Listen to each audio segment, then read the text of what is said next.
রাতের রেডিওর আজকের নিবেদন শীর্ষেন্দু মুখোপাধ্যায়ের লেখা খগেনবাবু। শীর্ষেন্দু মুখোপাধ্যায়ের জন্ম 1935 সালে 2রা নভেম্বর।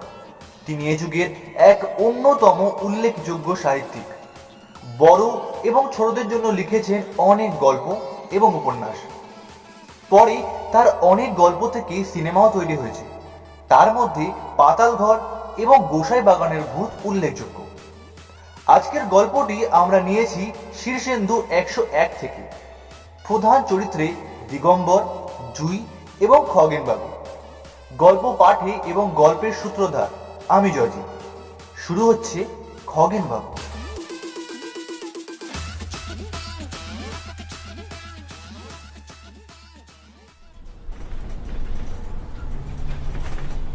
নলতাপুরের বাসে ভিড়ের মধ্যে হঠাৎ সামনের দিকে দিগম্বর দেখতে পেল খগেনবাবুকে। অন্তরাত্মা পর্যন্ত যেন একেবারে চমকে উঠল। নলতাপুরের বাসে খগেনবাবু কেন? এদিকে তো ওনার আসার কথাই নয়। তবে কি এত বছর বাদে খবর হয়েছে?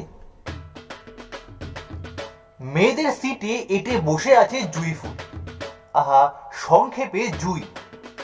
জায়গা নিয়ে একটু আগে ঝগড়া করছিল অন্য সমস্ত মেয়েদের সঙ্গে। তারা বলছে জায়গা নেই, জুই বলছে ঢের জায়গা, চেপে বসলেই হয়। সেই কাজে দিগম্বর নাক গলায়। জুইয়ের গলা জয়ের ওপর তার অগাধ বিশ্বাস। মেয়েটা পারেও বটে। সিটে গায়ে গায়ে মেয়েরা বসা, সর্ষে ছড়ালেও পড়বে না এমন অবস্থা। তার মধ্যেই ঠিক ঠেলে গুটিয়ে সে জায়গা করে বসছে। খুব আরামে না হলেও বসছে তো। এখন দিব্যি ঘাড় ঘুরিয়ে চলন্ত বাস থেকে বাইরের দৃশ্য দেখছি। জুইয়ের মুখোমুখি প্রথমে দাঁড়িয়েছিল দিগম্বর। প্রাইভেট বাস, কন্ডাক্টর ঠেলে লোক তোলে যতক্ষণ না বাসের পেট ফাটো ফাটো হয়। ফলে লোকের চাপে ঠেলা খেতে খেতে অনেকটা সে সরে এসছে। আরো সত্য, সামনে এক বস্তা গাঁটি কচু থাকায় থেকে গেছে। এখান থেকে জুই মাত্র হাত 3 তফাৎ, কিন্তু মাঝখানে বিস্তর কুনুই, হাত, মাজা আর মাথার জঙ্গল থাকায় 3 হাতই এখন 300 হাত। আর বাসের মধ্যে চারিদিকে এমন গন্ডগোল হচ্ছে যে খুব চেঁচিয়ে না ডাকলে জুই শুনবেও না। কিন্তু জানান দেওয়াটা একান্ত দরকার। একেবারে বাঘের ঘরে ঘোগের বাসা কিনা। আর কেউ নয়, স্বয়ং খগেন বাবুই বাসের সামনের দিকে। একটু আগে যখন জুই চেঁচিয়ে ঝগড়া করছিল তখন তার গলা খগেন বাবুর কানে যায়নি তো।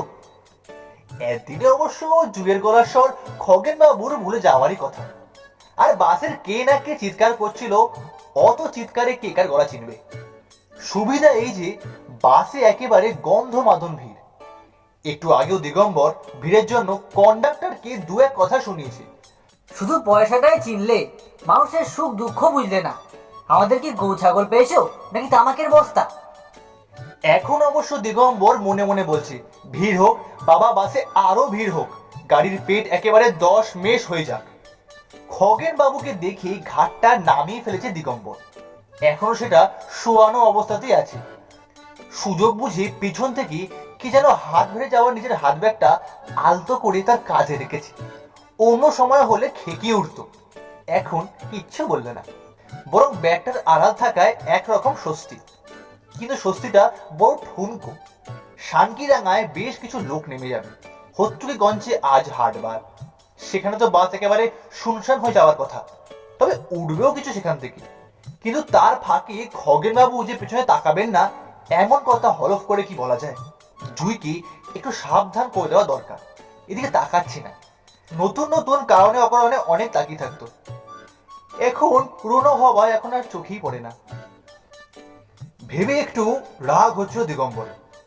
এই যে সে ভালো মানুষের চাপে অষ্টাবক্র হয়ে গাঁটি কচুর বস্তায় ঠিক খেয়ে দাঁড়িয়ে আছে, আর তার জন্য আহা উহু করার আছে কি দুনিয়ায়? কিন্তু রাগের সময় নেই। জানান দেওয়াটা এখন ভীষণ দরকার। গলা উঠিয়ে ডাকতে সাহস হয় না দিগম্বরের। খগেন বাবু শুনে ফেলবে। মাথায় একটা বুদ্ধি এলো। জুয়ের প্লাস্টিকের চটি পড়া একটা পা একটু এগিয়ে আছে। চেষ্টা করলো পা বাড়িয়ে জুয়ের পাটা হয়তো ছোঁয়া যায়, কিন্তু চেষ্টা করতে গিয়ে যেই পা তুলেছি অমনি হলাস করে কচু বস্তায় বসা লোকটার কোলে গিয়ে পড়লো দিগম্বর।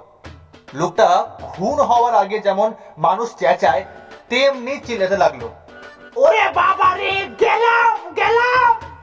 দিগম্বর বুঝলো হয়ে গেছে। এই গোলমালে খগেন বাবু নিশ্চয়ই তাকাবে। সে মুখ তুলে ঠোঁটে আঙ্গুল দিয়ে বলল, আরে চুপ চুপ চুপ চুপ। লোকটা কোকাতে কোকাতে তেজের সঙ্গে বলল, কেন চুপ করব? চুরি করেছে নাকি? কোথাকার ঢের নাই তুমি? ওপরে সিক ভালো করে ধরতে পারো না? ইত্যাদি আরো অনেক কথা। দিগম্বরের একটু কথাটা মনে লাগলো। গাটি কচু যে বাসের ছাদে রাখা উচিত, বাসের ভেতরে না, সে কথাটা সে তুলতে পারতো, কিন্তু খগেন বাবুর ভয় আর কিছু বললো না। ভেবেছিল চিল্লামেল্লি শুনে সবাই তাকাবে, কিন্তু দাঁড়িয়ে উঠে বুঝলো চারিদিকে হাঁটুরে গন্ডগোলে ব্যাপারটা লোকে গ্রাহ্যই করেনি। দুইও আচ্ছা লোক বটে, সামনে এত বড় কাণ্ড ঘটে গেল, একবার তো তাকাবেই, তা নয় জানলা দিয়ে সব মাঠঘাট দেখছে। অসহ্য। বাস থামে, আবার চলে, আবার থামে। দিগম্বরের দুজোড়া চোখ থাকলে ভালো হতো, তবু সাধ্য মতো সে একবার খগেন বাবু আর একবার জুয়ের দিকে নজর রাখে। খগেন বাবুর কপালের বড় আঁচিলটা এখনো দিব্যি আছে, মাথার চুলে বাঁকা টেরি, গায়ে সেই এক পেশে বোতাম ঘরওয়ালা পাঞ্জাবি। জুয়ের গায়ের রং কালো হলেও ইতিমধ্যে বেশ ঢলঢলে হয়েছে। চোখ দুখানা আগের মতো চঞ্চল নয়, বেশ ধীর স্থির। একটা দীর্ঘশ্বাস ছায় দিগম্বর। পাপ কাজ করলে ধরা পড়ার ভয়ও আছে, কিন্তু এই হাওড়া জেলার নলতাপুরের বাসে খগেন বাবু দেখা পাওয়ার কথাই নয়। পেট থেকে একটা ভয়ের ভুড়ভুড়ি গলায় উঠে আসায় দিগম্বর একটা ঢেকুর তুলল। জুয়ের মাথার ওপর দিকে কে একজন জানলায় ভর দিয়ে দাঁড়িয়েছে। তার বগলটা জুয়ের নাকের ডগায়। জুই দুর্গন্ধ পাওয়ার মতো নাক কুচকে মুখ তুলে বগল বাজকে কি যেন বলল, জয় মা, যদি এবার তাকায়। তা তাকালো, কিন্তু ভিড়ের মধ্যে ফিরেছে একটা দিগম্বরকে চিনতে পারলো বলে মনে হলো না। আবার বাইরের দিকে মুখ ফিরিয়ে নিল। বগলবাজ ধমক খেয়ে তার বগল গুটিয়ে নিয়েছে। যত সব মিনিমুখ পুরুষ। বগলটা আরেকটু রাখলে আবার তাকাতো জুই। এই সঙ্গী ডাকা, সঙ্গী ডাকা। দিগম্বরের পিলে চমকে দিয়ে চেঁচিয়ে বলল কন্ডাক্টর। বাস থেমেছে, হুড় হুড় করে লোক নামছে। দিগম্বর পাটাতনে উবু হয়ে বসে। সর্বনাশ, বাস খালি হয়ে যাবে নাকি? নেমেই যাচ্ছে যে। উবু হওয়ায় জুয়ের চটির ডগাটা হাতের কাছে সে পেয়ে গেল। ভিড় অনেক কমেছে। হাত বাড়িয়ে একবার নাড়লো। কচুওয়ালা বড় বড় চোখে ব্যাপারটা দেখছিল, কিছু বলতে মুখটা ফাঁকও করছিল বোধহয়, কিন্তু তা দেখার অত সময় নেই দিগম্বরের। জুই পাটা পট করে টেনে নিয়ে এবার তাকালো তার দিকে, বলল, ও কি গো? এমন সুযোগ আর আসবে না। দিগম্বর একটু হামা টেনে মুখটা কাছে নিয়ে গিয়ে বলল, বাসের সামনে খগেন বাবু। এই তাকিও না বোকার মতো, ঘোমটা টেনে মুখ ফিরিয়ে বসো। শুনে কেমন ধারা ফ্যাকাশে মেরে গেল জুই। দুবার বলতে হলো না, ফট করে ঘোমটা টেনে মুখটা ঢাকা দিল সে। শানকিডাঙ্গায় নামলো যত তত উঠলো, আবার ঠাসা ঢাপা গন্ধ মদন ভিড়। তবে দিগম্বর একটু বসেই ছিল এবং বসেই রইল। দু একজন হাঁটুর গুঁতো দিয়ে অবশ্য দাঁড় করানোর চেষ্টা করছিল। বলল, আরে দাঁড়াও দাঁড়াও, বসলে জায়গা আটকে থাকে। দিগম্বর কাতর মুখ করে বলল। শরীরটা বড্ড খারাপ, বড় বমি আসছে। শুনে লোকজন আর কিছু বলল না, বরং একটু যেন তফাতে চেপে থাকার চেষ্টা করতে লাগলো। কচুওয়ালা মহা তেদো কিছু আজ করি মাঝে মাঝে কুটিল চোখ নিয়ে চাইছে। দিগম্বর তার দিকে চেয়ে দেতো হাসি এসে বলল, হে হে, বলছি হতুকিগঞ্জের হাটে যাচ্ছ নাকি? কচুওয়ালা দিগম্বরকে পাত্তা না দিয়ে অন্যদিকে চোখ ফিরিয়ে নেয়। ছোট লোক আর কাকে বলে। বসে থেকে চারিদিকে বাঁশ বনের মতো লোকের পা দেখে দিগম্বর। পা দেখে কে কেমন লোক তা বোঝা যায় না, মুখ দেখে যায়। বেশিরভাগ পাই প্যান্ট, ধুতি, পায়জামা আর লুঙ্গিতে ঢাকা। এর ফাঁক ফোকর দিয়ে অবশ্য জুইকে দেখতে পাচ্ছে দিগম্বর। কাণ্ড দেখো, জুই টানা দিয়ে ঘোমটা ফাঁক করে সামনের দিকে চাইছে মাঝে মাঝে। মেয়ে মানুষরা কোনো কালেও কথা শুনবে না। হাহা করে ওঠে দিগম্বর, কিন্তু তার কথায় জুয়ের কানেই যায় না। বসে আরো কষ্ট, হাঁটু ঝিনঝিন করছে। চারদিকে পা, তার ঠেলাও কম নয়।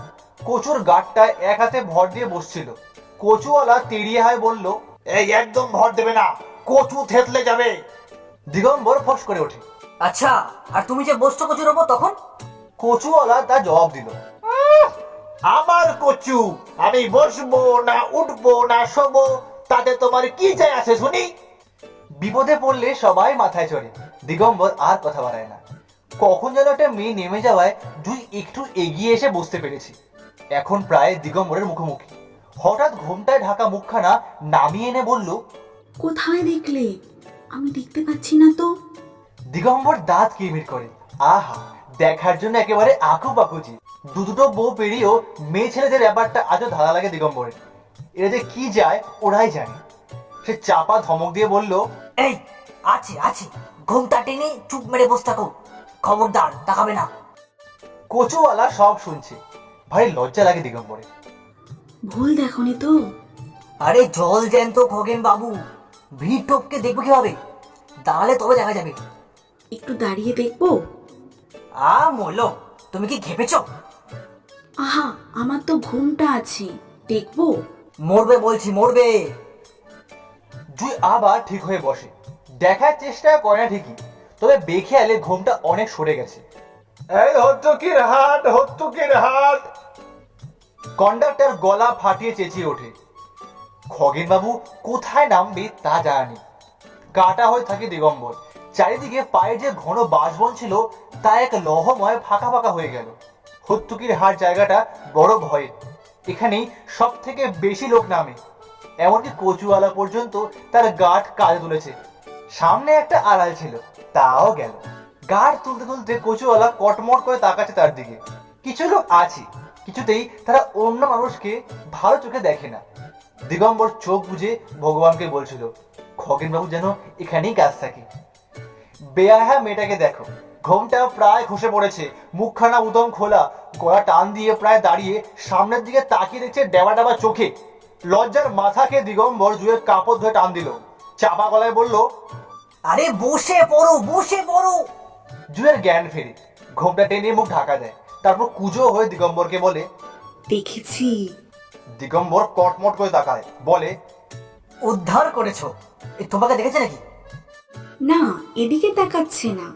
সঙ্গে কারা আছে মনে হলো, তারা বসে আছে বলে দেখা গেল না। বলেই জুই আবার সোজা হয়। এবার ফের অবাধ্য হয়ে সামনের দিকে টালক টুলক চেয়ে থাকে। বাসের মাথায় ধমাধম মাল চাপানোর শব্দ হচ্ছে, বিস্তর চিৎকার, কাতারে কাতারে লোক উঠছে ভেতরে। অনেক ধমক চমক অপমান সরেও দিগম্বর বসেই থাকে। সামনেই বাঁশ গিরের খাল। পুরনো পোল 2 বছর আগে বানে ভেসে গেছে। নতুন পোল সবে তৈরি হচ্ছে, ফলে বাস ওপারে যায় না।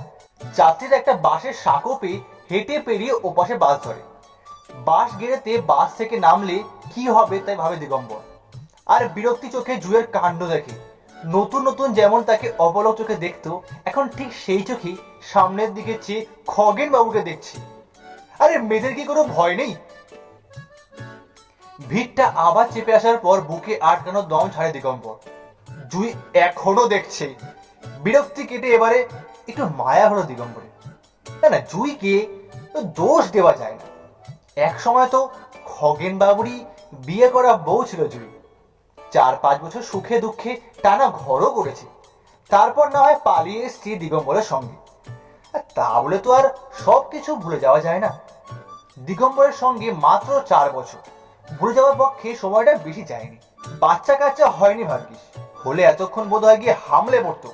জুই হঠাৎ আবার নিচু হলো, বলল, সঙ্গে একজন মেয়ে ছেলেই বটে, বুঝলে? হ্যাঁ, তা হোক না। মুখটা দেখতে পাচ্ছি না অবশ্য। নীল রঙের শাড়ি, জরির পাড়। এই, তোমাকে দেখেনি তো?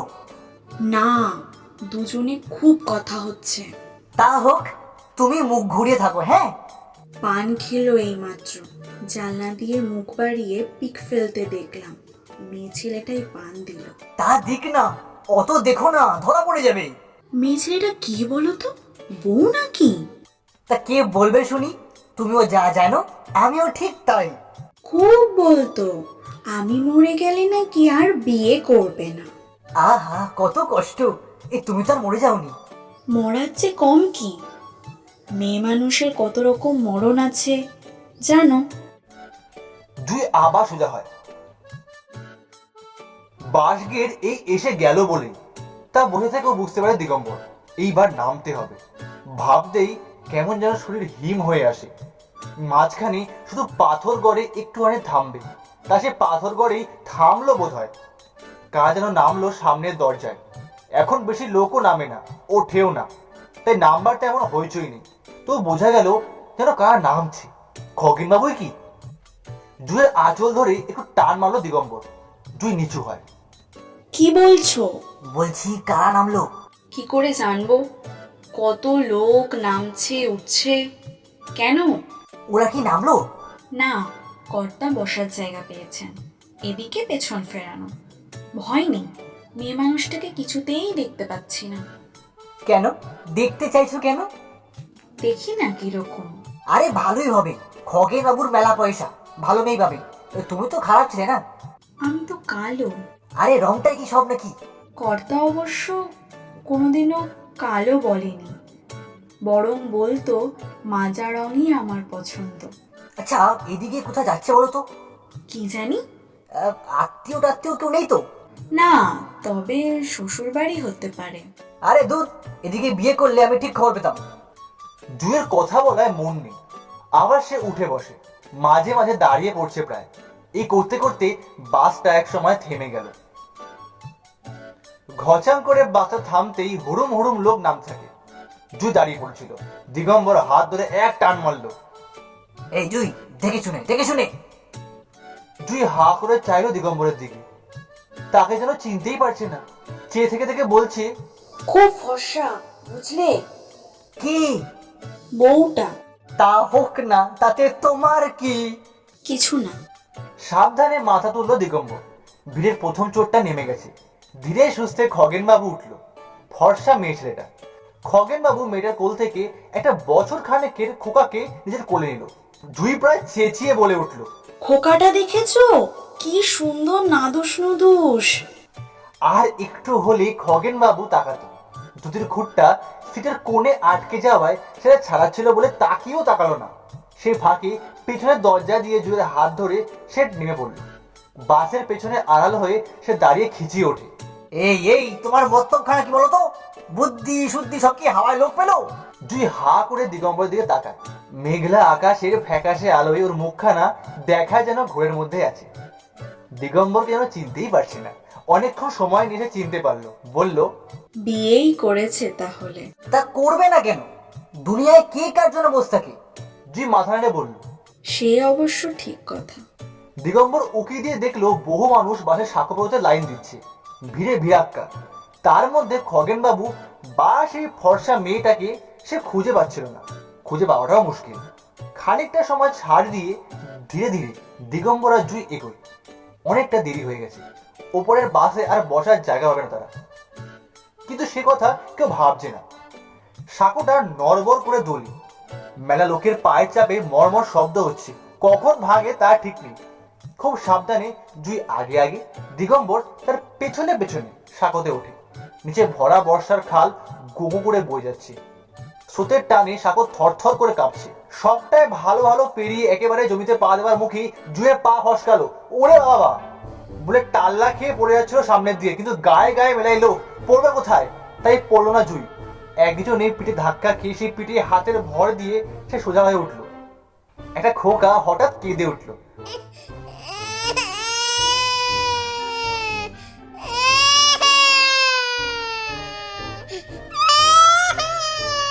লোকটা মুখ ফিরিয়ে বিরক্ত গলায় বলল, আরে দেখে শুনে চলবে তুমি, আর একটু হলেই আমার খোকাটা ছিটকে পড়তো। জুই কাঠ হয়ে দাঁড়িয়ে পড়ে। দিগম্বরের মুখ হিম হয়ে যায়। লোকটা আর কেউ নয়, খগেন বাবু। কোত্থেকে যে উদয় হলো হঠাৎ। দুজনেই দাঁড়িয়ে গিয়েছিল, কিন্তু দাঁড়িয়ে থাকার কি সাধ্য আছে? সাঁকোর সরু মুখ দিয়ে তাদেরকে সবাই এগিয়ে নিয়ে যাচ্ছে। কে আগে যাবে কে পরে যাবে, তাই দুজনকেও এগোতে হলো। সামনে খগেন বাবু যাচ্ছে। কোলের খোকাটা চুপ করে চেয়ে দেখছে পেছন বাগে। ঘাম দিয়ে জ্বর ছাড়ছে দিগম্বরের। চাপা স্বরে বলল, যাক বাবা, চিনতে পারিনি। দুই ফিরে চায়। তিনি ভ্যাবলা আনমোনা মুখ, চোখের দৃষ্টিতে যেন সর পড়েছে। কিচ্ছু দেখতে পাচ্ছে না। কিছু বলছো? কপালটা ভালো, তাই আমাদেরকে চিনতে পারেনি। বউটাকে দেখলে ভালো করে? ও আর কি দেখবো, রংটাই যা ফর্সা। না, মুখটাও সুন্দর। থ্যাবড়া মুখ, তোমার মতো বড় বড় চোখ নয়। তুমি তো ভয়ে চামচেকি হয়ে আছো। দেখলে কখন? আরে দেখেছি। ছাই দেখেছো, বউটা সুন্দরী। কই আমার চোখে তো লাগলো না। কাঁচা সরু রাস্তায় লোকের বেদম ভিড়। বাসটার সামনে দক্ষিণ মুখ দাঁড়িয়ে, তার গায়ে লোকে গিয়ে পিঁপড়ের মতো জমাট বাঁধছে। পথ ছেড়ে দুজনেই ঘাস জমি এসে দাঁড়ায়। দিয়ে খগেন বাবু কোলে বাচ্চা আর পেছনে বউ নিয়ে মাঠের পথে পূব দিকে এগোচ্ছে। দিগম্বর বলল, এই জায়গা হলো দিঘরে, পূবে গামছা ডোবা। তাহলে নিশ্চয়ই গামছা ডোবাতে যাচ্ছে। জুই তেমনই আচ্ছন্ন ঘোর ঘোর চোখে তাকিয়ে থেকে হঠাৎ আস্তে করে বলল, বেশ দেখাচ্ছে না? বউ বাচ্চা নিয়ে খগেন বাবু মেঘলা আকাশের নিচে মাঠ পেরিয়ে গামছা ডোবা যাচ্ছে, তাতে সুন্দর দেখানোর কি আছে তা দিগম্বর বোঝে না। দেরি করলে চলবে না, বাস ছাড়বে এক্ষুনি। নলতাপুরে জুয়ের 1.5 বছরের মেয়েটা বড় বউয়ের জিম্মায় আছে। বড় বউ আবার বেশিক্ষণ বাচ্চা রাখতে হলে চিল্লামিল্লি করে, তার নিজেরই 3টে। দিগম্বর তাড়া দেয়, আরে চলো না, দেরি হচ্ছে তো। হোক গে। তার মানে? জুই কথাটা শুনতে পায় না। সামনে আদিগন্ত খোলা হাহা করা মাঠে মেঘলা আলোর মধ্যে খগেন বাবু অনেকটা এগিয়ে গেছে। সাবধানে আল পেরোচ্ছে, বইয়ের হাতে একটা চামড়ার ছোট্ট সুটকেস। কন্ট্রাক্টর চিৎকার করছে জোর গলায়, আয় নলতাপুর নলতাপুর চরণগঙ্গা চরণগঙ্গা নলতাপুর বুড়া বাস খালি উঠুন উঠুন উঠুন বুড়া বাস খাই নলতাপুর নলতাপুর চরণগঙ্গা পুরো বাস দিদি সাবধানে সাবধানে বাচ্চা করে সাবধানে উঠুন উঠুন উঠুন। দিগম্বর চেয়ে দেখে বাসের বাইরে আর কোনো লোক নেই। যে যেখানে পেরেছে উঠে পড়েছে, ছাদে পর্যন্ত। জুইফুল, ও জুইফুল, কি হচ্ছে শুনি, চলো তো এবার। দিগম্বর একটু আদর মিশিয়ে ডাকে। জুই জবাব দেয় না, তবে বড় বড় চোখে তাকায়। এরকম তাকানো কোনো কালে সে দেখেনি। আজই কেমন ধারা একটু অন্যরকম দেখেছি। তবে তাকে ভূতে পেলে বোধ হয়। ফিস করে বলি, সত্যি বলছো?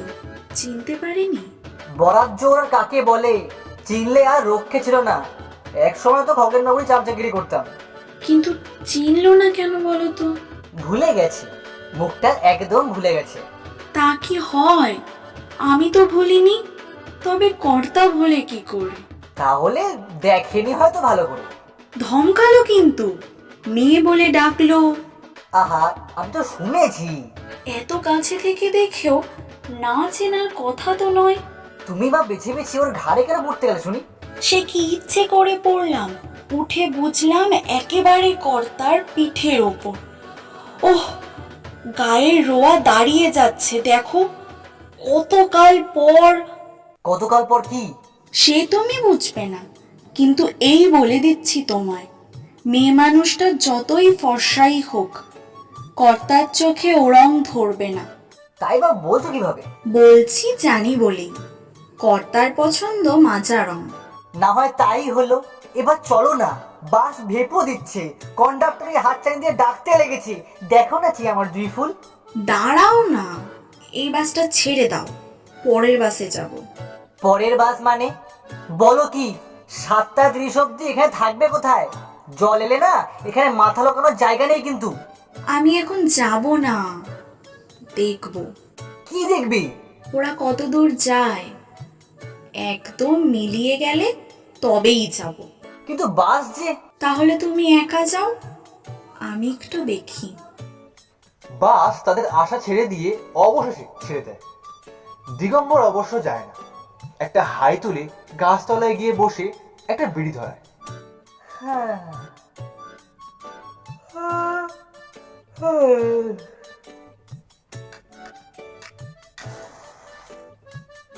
জুই মেঘলা আলোয় মাঠের দিকে তেমনি চেয়ে দাঁড়িয়ে আছে, আস্তে আস্তে মিলিয়ে যাওয়া খগেন বাবুর দিকে।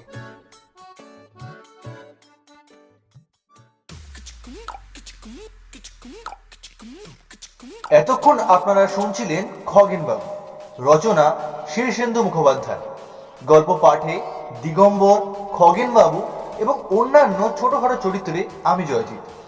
জুয়ের চরিত্রে এই প্রথমবার নেহা। ব্যাকগ্রাউন্ড সাউন্ড এবং স্পেশাল এফেক্টসে জয়জিৎ। Poster design Joyjit. গল্প পরিকল্পনা এবং পরিচালনা জয়জিৎ এবং নেহা। আগামী বৃহস্পতিবার আমরা আবার আসব বাংলা সাহিত্যের কোনো এক ভুতুড়ে হাস্যকর রহস্য কিংবা রোমাঞ্চ গল্প নিয়ে, ঠিক সন্ধ্যে 7টায়, শুধুমাত্র রাতের রেডিও ইউটিউব চ্যানেলে।